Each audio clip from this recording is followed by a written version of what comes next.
a sã doutrina, mas desejando muito ouvir coisas agradáveis, ajuntarão para si mestres segundo os seus próprios desejos. E não só desviarão os ouvidos da verdade, mas se voltarão para as fábulas.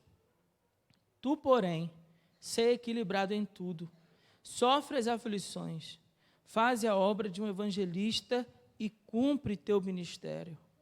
Quanto a mim, já estou sendo derramado como oferta de libação, e o tempo da minha partida está próximo. Combati o bom combate, terminei a carreira, guardei a fé.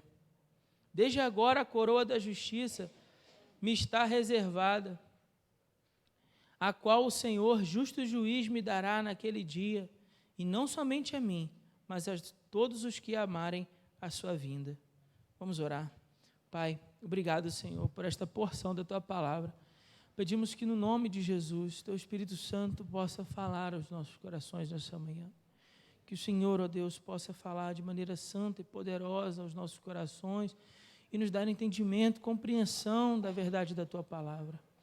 Nós oramos assim, com o perdão dos nossos pecados e em nome de Jesus. Amém.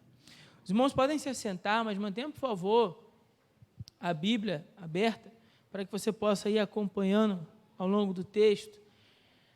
Essa será a nossa última mensagem nesse momento, dessa série que a gente fez de mensagens na carta de 2 Timóteo. Eu confesso aos irmãos que eu relutei um pouco de me despedir dessa carta assim. Estou preparando esse sermão já tem mais de um mês. E o tempo todo escrevendo algumas coisas do que compartilhar desses momentos finais, dessas palavras, sempre com muita dúvida no coração, sempre com muita dúvida daquilo que Deus gostaria que a gente compartilhasse nesse sermão. Porque ao longo de toda essa carta me abençoou muito. Fazer essa série de mensagens, eu tenho certeza que foi uma das séries de mensagens dos últimos anos que mais me trouxe crescimento como pastor, como servo do Senhor, como confronto para a minha própria vida e daquilo que eu vejo como ministério pastoral. A carta carrega uma opção de elementos assim, muito interessantes e que não dá para a gente passar e ignorar de qualquer jeito. Então, ao mesmo tempo, foi uma série com muitos desafios, porque temas profundos e complexos, mas a gente tinha que simplificar e resumir, porque normalmente o culto da manhã é um culto mais curtinho. Por exemplo, o culto de hoje ele é um pouco mais curto, porque nós temos também a ministração da ceia. Então, parte do tempo vai ser dedicada à ministração da ceia. Como você vai almoçar aí hoje, eu já vou adiantar que eu vou poder estender um pouquinho mais, porque você vai comer aqui, Então, Deus abençoe, e você ainda abençoa o Ministério de Missões também. Mas, sempre considerando, porque imagina que você pudesse conversar com alguém que percorreu o mesmo caminho que você. Ou melhor, que já percorreu o caminho que você está percorrendo.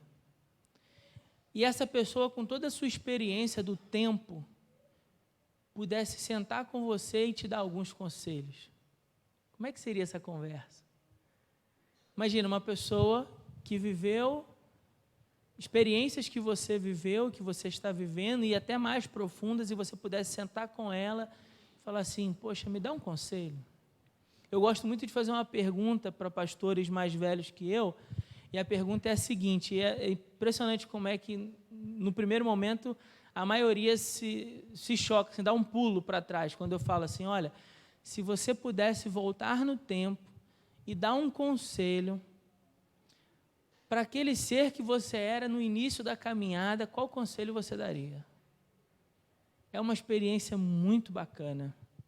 Às vezes dá errado, mas normalmente é muito bacana, porque é sempre uma percepção diferente, é sempre uma saída, uma tirada diferente, e você aprende muito com aquilo ali. O texto que nós estamos vendo, ele retrata esse conselho. O texto que você acabou de ler comigo, ele é a convocação última do apóstolo Paulo para que Timóteo, de fato, assuma posição e cumpra o ministério. Mas como eu tenho dito ao longo de toda essa exposição, em cada momento dessa carta, entenda que essa carta não é só para quem é pastor. Essa é uma carta para todo crente que foi chamado em Jesus Cristo para pregar o Evangelho. Então, em outras palavras, essa carta é uma convocação para todo o povo de Deus, sim ou não? Sim?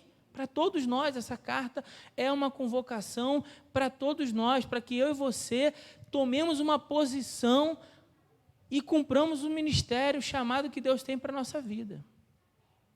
E aqui a gente está tendo a oportunidade de, entre aspas, sentar com alguém mais experiente para conversar, alguém que já percorreu essa caminhada e dizer assim, poxa, me dá um conselho.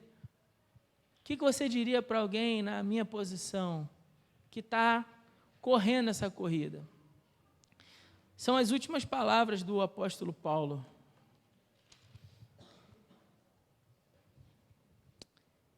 Não dá para não levar em consideração isso. Imagina que alguém está para morrer e vai deixar uma instrução de carinho, de zelo, de afeto, e essas serão suas últimas palavras. A carta, é o que nós estamos ao longo dessa série lendo. Eu não sei se isso ficou claro ao longo dos sermões, eu espero que tenha ficado. E o que esse velho pastor vai dizer para esse jovem ministro que está ali no início da sua jornada? E ele faz uma série de confrontações. Lá no primeiro capítulo nós vimos Paulo confrontando Timóteo para que ele assumisse a posição com coragem. Olha, que você não tenha um espírito de covardia, porque Deus não nos deu um espírito de covardia, Deus nos deu um espírito de coragem, de poder, de ousadia. Mas a gente caminha, não é? E a gente vê tanto crente tímido, tem timidez na sua fé, tem timidez de falar do amor de Jesus, tem timidez de testemunhar, tem timidez de se posicionar do que acredita.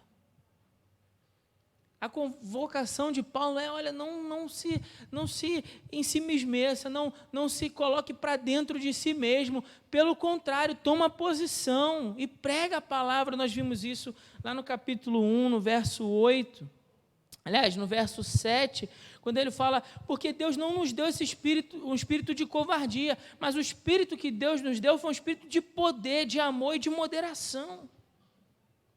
Depois Paulo continua argumentando, dizendo assim, olha, se tiver que encarar o sofrimento, enfrente-o de maneira honrada, por amor do Evangelho.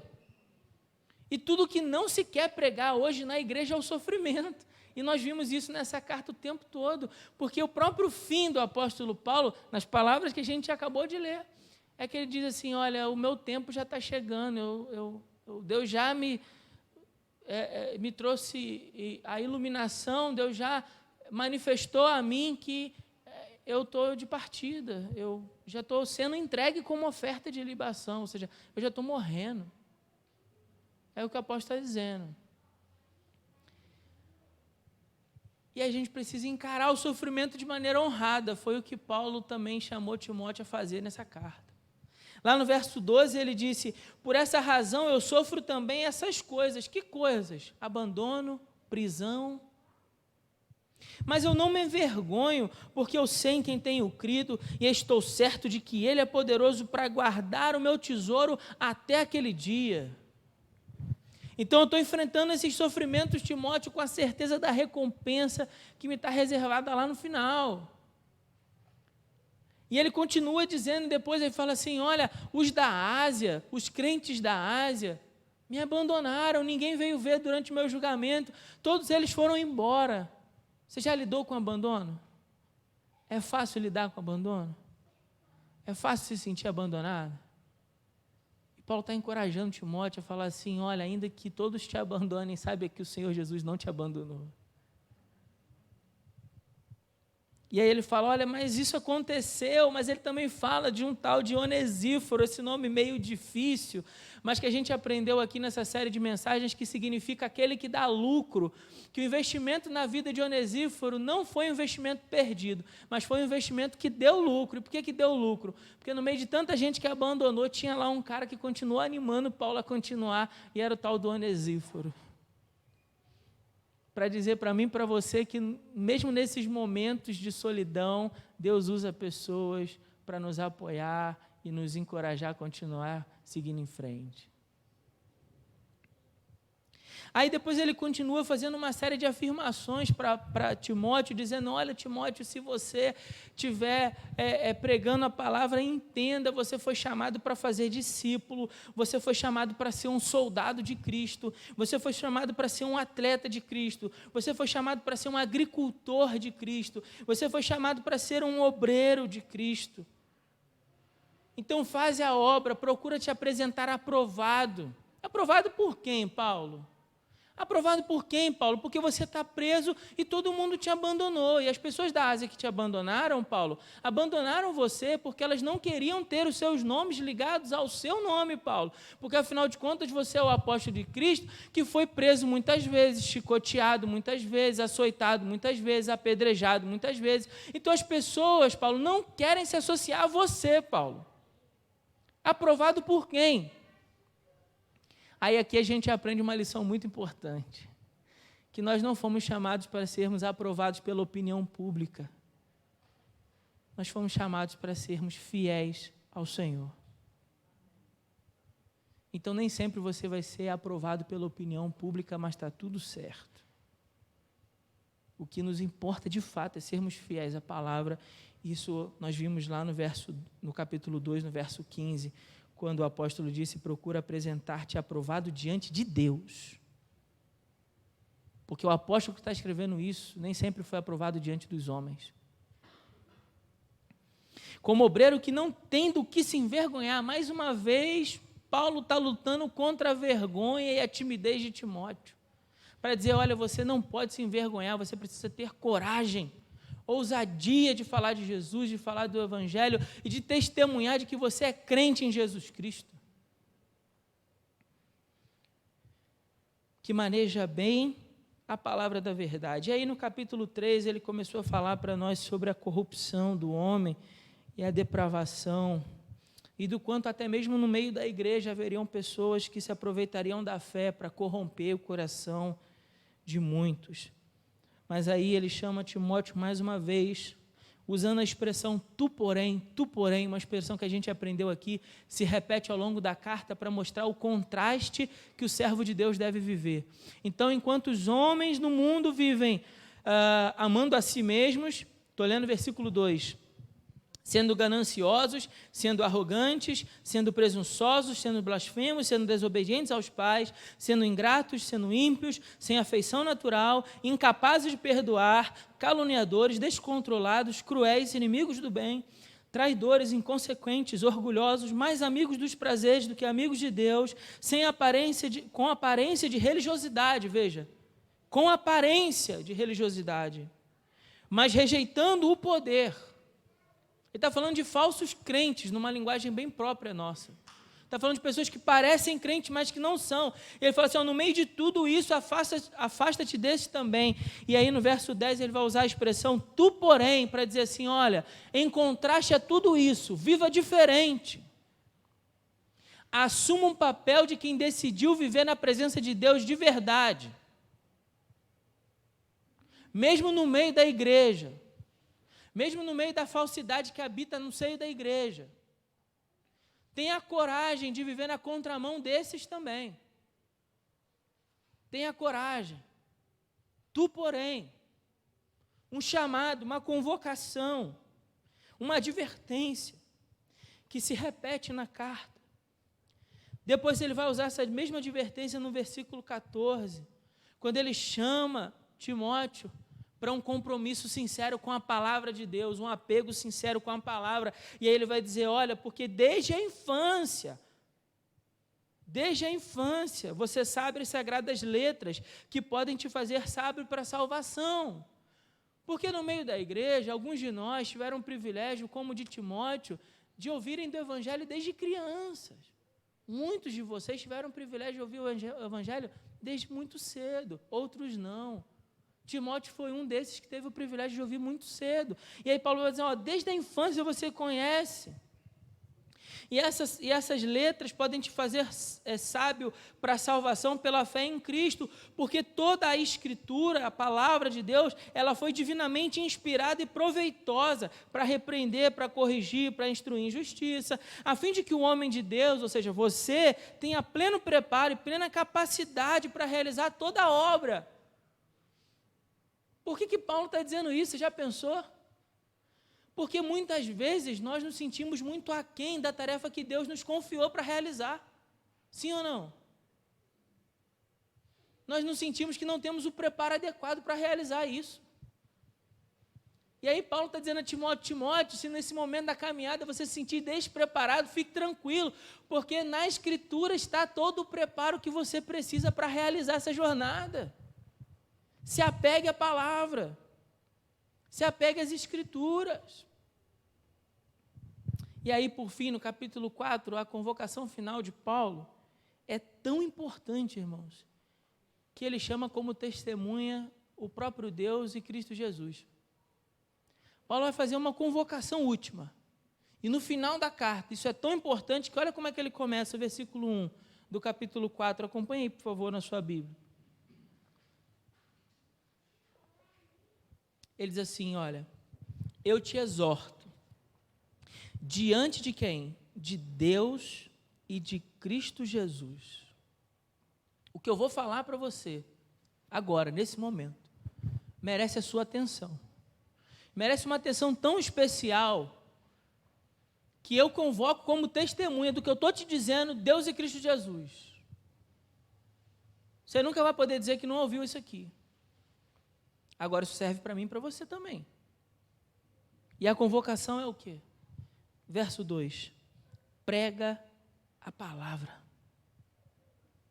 Você, meu irmão e minha irmã, foi chamado para pregar a palavra.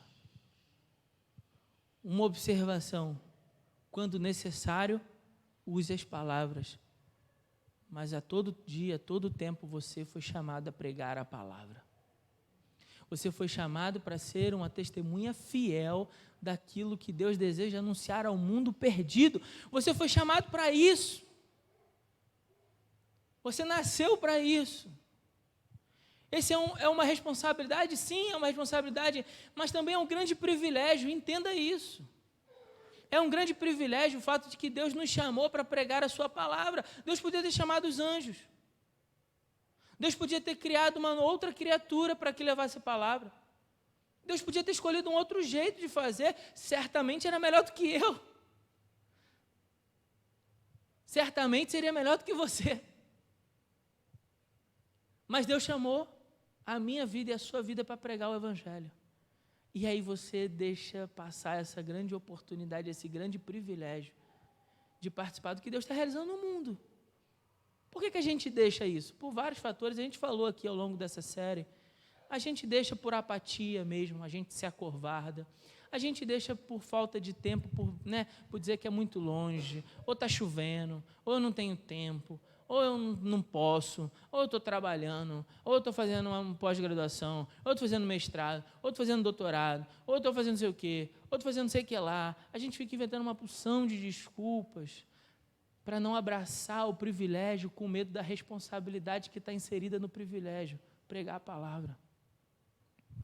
Mas é um grande privilégio participar do que Deus está realizando no mundo. A convocação final do apóstolo não é uma série de recomendações de como ser bem-sucedido no ministério. Podia ser. Passo número 1, faz tal coisa. Passo número 2, faça tal coisa. Passo número 3, faça tal coisa. E assim, Timóteo, você vai ter um ministério bem-sucedido. Não. A recomendação final, minhas últimas palavras é: Timóteo, prega a palavra. Prega a palavra. Por que a urgência?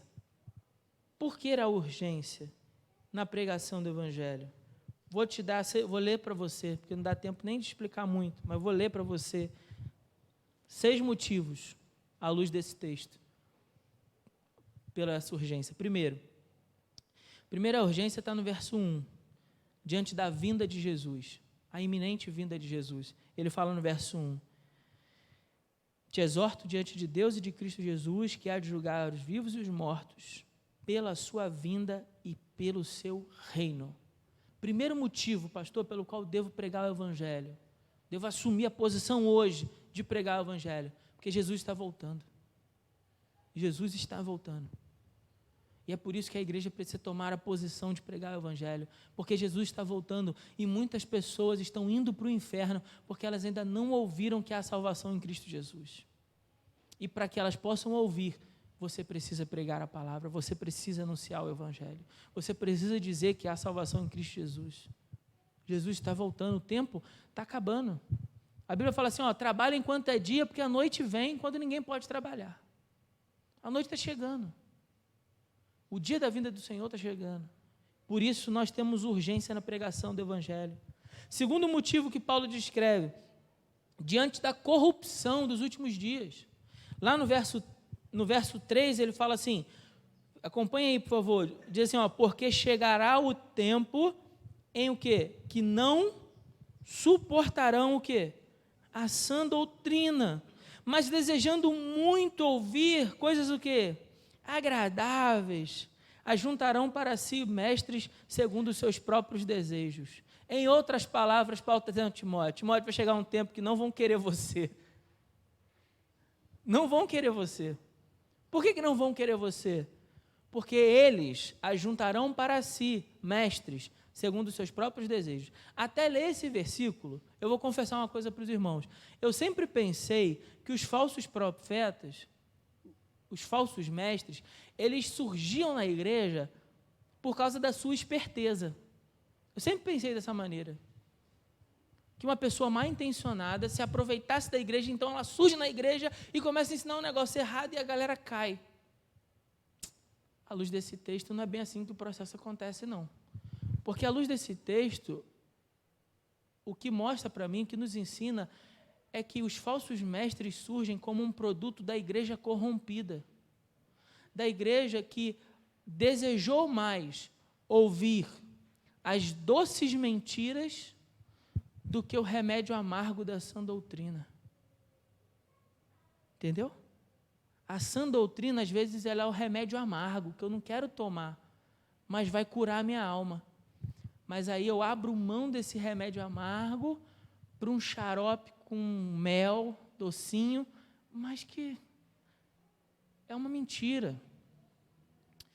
Deixa eu te contar uma coisa.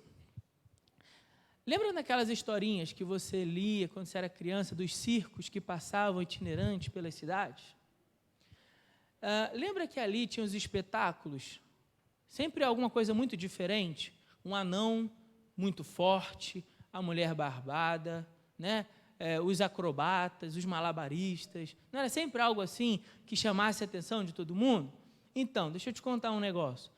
O dinheiro não estava no espetáculo. Você sabia disso? Que esses circos itinerantes não ganhavam dinheiro no espetáculo dos acrobatas, dos artistas, da mulher que tinha barba, do anãozinho super forte, de tudo mais que tinha. Não, sabe onde eles ganhavam dinheiro? Nos remédios, nas porções, nos ungüentos milagrosos que curavam tudo. Sabe aquele remédiozinho que sua avó te dava que curava tudo? Tudo estava naquele remédio? Eles ganhavam dinheiro ali, na venda. O circo era para distrair o dinheiro que estava sendo capturado do povo por um remédio que não fazia efeito nenhum. Não dá tempo de ficar trabalhando essa ideia, mas pensa nisso quando você pensar sobre esses espetáculos de igrejas que falam tudo doce, que você é o centro do coração de Jesus. E aí as pessoas se abraçam a essas mensagens ao invés de aceitar a verdade do Evangelho, que às vezes é o remédio amargo, mas que vai salvar a sua alma. Aqui está dizendo que a própria igreja corrompida no seu ouvido e no coração, né? Ela mesma vai juntar para si mestres segundo os seus próprios desejos. Então, diante da corrupção dos últimos dias, prega a palavra. Outro motivo, diante das heresias e dos falsos ensinos. Verso 4 vai dizer: não só desviarão os ouvidos da verdade, mas se voltarão para as fábulas, para a história do Chapeuzinho Vermelho, para a história da mula sem cabeça e do Saci Pererê. E você pode achar que eu estou exagerando, mas não estou exagerando, não. É assim mesmo. Porque normalmente é uma história lá para te fazer ter medo de Deus. Porque o gafanhoto, migrador, devorador, ele vai acabar com a sua vida se você não der o dízimo. Se você não ofertar, o gafanhoto vai pegar teu filho e vai ficar doente. E aí o camarada fica morrendo de medo e ele vem e dá a casa. Ele vem e bota o documento do carro na fogueira lá, porque chamaram a fogueira de santa. E os exemplos vão à estratosfera, ao universo. E se ele não te pegar no medo, ele tenta te pegar na ganância. Porque ele diz assim, ó, vem e dá, então Deus vai te dar 10 vezes mais, e você vai. Porque se ele não te pegou no medo, agora ele está tentando te pegar na ganância, porque sabe que o coração do homem é ganancioso. Aí se não pega no medo, não pega na ganância, tenta te pegar na religiosidade, ou de alguma forma de interesse, de barganha, porque se você fizer o sacrifício lá do teu Isaac, e o Isaac, os exemplos vão ao universo também, porque você pode chamar de Isaac o que você quiser, né? Pode chamar o que você quiser de Isaac, e você dá o seu Isaac, e então Deus vai curar, vai abençoar, vai abrir porta, vai fazer, vai acontecer. Só que o Isaac volta para casa com Abraão. Sim ou não? O Isaac não ficou lá no Monte Moriá, meu Deus. Mas tem que fazer você pensar que o Isaac tem que morrer no altar, e o altar é esse aqui. Ó. Isso aqui é o altar. Os exemplos vão aos montes. Poderia passar amanhã aqui, o dia aqui te dando. Mas você já entendeu a mensagem? A gente vai, ou agora, os apelos já não é mais tanto na teologia da prosperidade, os apelos agora são mais humanos, numa teologia onde o homem é o centro, né? Antropocêntrica. E aí os exemplos só mudam de cenário para dizer que você vai vencer, você vai ser um campeão, e você vai ser um sucesso, e você vai sair daqui, você vai arrebentar lá fora, e lá na sua empresa você vai subir de cargo para caramba, porque você vai ser o cara, porque Deus vai abençoar em tudo que você faz e tal. Só que a gente está lendo uma carta onde o maior apóstolo da história da igreja, o homem que escreveu o maior número de cartas, inspiradas pelo Deus Todo-Poderoso, o homem que sozinho evangelizou 2 continentes e que plantou uma porção, dúzias e mais dúzias de igrejas, e que formou centenas de líderes religiosos, esse homem, chamado apóstolo Paulo, o maior missionário da história da igreja, a carta que nós estamos lendo, ele termina a carta sozinho, olha só, vira aí a página na sua Bíblia, diz assim, ó, versículo 9, procura visitar-me em breve, porque Demas, por amar a este mundo, fez o quê? Me abandonou. Paulo também sofreu abandono. Porque ele partiu para Tessalônica, Crescente foi para Galácia, Tito foi para Damácia, só Lucas está comigo, e Lucas era o médico ali do grupo. Toma Marcos e traze comigo, porque ele é muito útil para o ministério, está querendo reatar antigos laços que foram rompidos, porque o apóstolo também tem consciência dos erros que cometeu. O apóstolo Paulo não era perfeito. Mandei Tíquico para Éfeso. Quando vieres, traze-me a capa que deixei em Trode, na casa de Carpo, e os livros, principalmente os pergaminhos. Final da vida, sabe que vai morrer, mas está querendo estudar. E alguns aqui já se entregaram para dizer, não tenho mais tempo não, já estou muito de idade, não vou mais estudar não. Paulo está no final da vida, está querendo os pergaminhos para poder estudar a palavra de Deus. Sempre é tempo para a gente aprender sobre o Senhor. Versículo 4, Alexandre, que trabalha com bronze, prejudicou-me bastante. O Senhor lhe retribuirá as suas ações. Está falando de quê? Traição. Traição, abandono, frio, médico, sozinho, vai morrer. Esse não parece uma imagem de sucesso, né? Não parece um sucesso ministerial. É porque sucesso ministerial, à luz de 2 Timóteo, tem a ver com fidelidade. Ser um sucesso à luz da Bíblia tem a ver com fidelidade ao Senhor. Não tem a ver com o discurso humano de que você vai ser um sucesso lá fora. Que Deus até abençoe que você seja. E quando você for, honre ao Senhor. Amém? Mas sucesso na Bíblia não tem necessariamente a ver com você ser grande e famoso e aceito e recebido e celebrado lá fora, mas fiel à Escritura. Diante dos sofrimentos que provém do próprio ministério, prega a palavra. Diante da iminente partida do seu professor e tudo, prega a palavra. Diante da recompensa no final da jornada, Timóteo, prega a palavra. Versículo 8, eu tiro isso. Ele diz assim, desde agora a coroa da justiça me está reservada, certo? Tem uma vírgula aí, ele fala, a qual o Senhor, justo juiz, me dará naquele dia. Então está falando, eu sei que eu tenho uma recompensa lá no último dia, por isso que eu estou pregando a palavra. Aí ele fala assim, e não somente a mim, mas a todos os que amarem a sua vinda. O que ele está querendo dizer com, não somente a mim, mas a todos os que amarem a sua vinda? Ele está dizendo, prega a palavra, porque se você ama a vinda do Senhor, que ele começou a falar disso no versículo número 1 do capítulo 4, se você ama a vinda do Senhor, tem uma recompensa para você também. Você ama a vinda do Senhor? Igreja Batista de Congonhas, então tem uma recompensa para você também, prega a palavra. Ele fala assim, a coroa da justiça que me está reservada, não somente a mim, mas a todos os que amarem a sua vinda.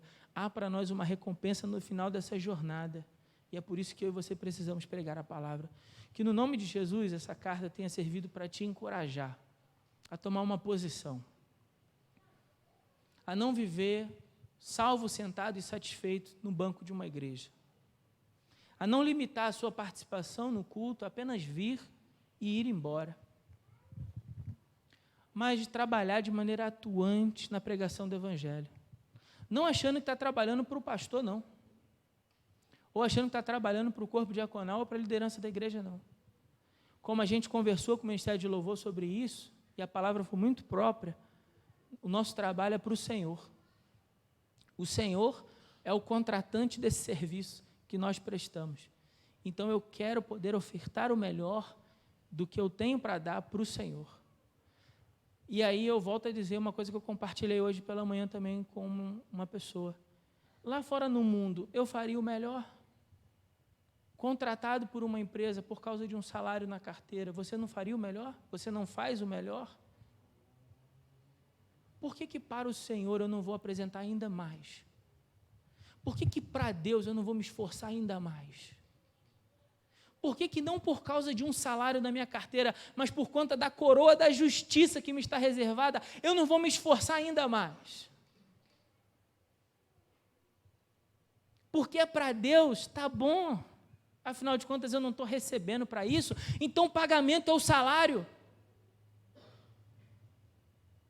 Na embaixada, quando criança, a gente aprende uma coisa assim, o líder faz uma pergunta e os embaixadores aprendem a responder. O líder pergunta, qual o motivo do vosso serviço? Vou repetir, qual o motivo do vosso serviço? Os embaixadores respondem, o amor de Cristo. Uau! E se esse fosse o motivo de todo o meu serviço? E se o amor de Cristo fosse o motivo de todo o serviço que eu faço na minha casa? E se o amor de Cristo fosse o motivo de todo o serviço que eu faço no ministério? E se o amor de Cristo fosse o motivo do meu serviço que eu faço na minha empresa? No meu trabalho lá profissional? Se o amor de Cristo, e não o pagamento que a empresa me dá, mas o amor de Cristo fosse o que me motiva a fazer o que eu faço? Se o amor de Cristo fosse o pagamento de toda a ajuda que eu presto para um necessitado na rua? Se o amor de Cristo fosse o motivo pelo qual eu abraço, eu acolho, eu recebo, eu perdoo, e se o amor de Cristo fosse o motivo que me faz viver, tudo mais na minha vida seria muito melhor ou não? Eu acredito que sim. Qual o motivo do vosso serviço? Prega a palavra. Amém? Que Deus nos abençoe com a sua palavra, no nome de Jesus. Eu espero que essa carta aí possa chacoalhar as estruturas do seu coração e da sua visão de ministério, de reino de Deus. No nome de Jesus.